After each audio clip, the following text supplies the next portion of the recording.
जनसंवाद खबर में आपका स्वागत। घोसी में कचरे की गाड़ी से बाइक सवार महिला हुई घायल, घोसी पीएचसी में कराया गया इलाज। दरअसल मामला घोसी जहानाबाद मुख्य सड़क का है, जहां घोसी थाने के समीप उस समय अफरा तफरी का माहौल कायम हो गया जब एक कचरे की गाड़ी से बाइक सवार महिला सीमा देवी घायल हो गई। महिला घोसी बाजार से अपने संबंधी के साथ अपना घर केवाली जा रही थी। इसी दौरान कचरे की गाड़ी से ठोकर लगने के कारण वह घायल हो गई।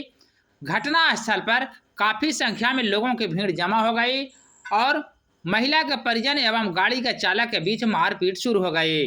हालांकि मौके पर पहुंचे ग्रामीणों के द्वारा दोनों को समझा बुझाकर हटाया गया और वहीं घायल महिला का इलाज घोसी पीएचसी में कराया गया।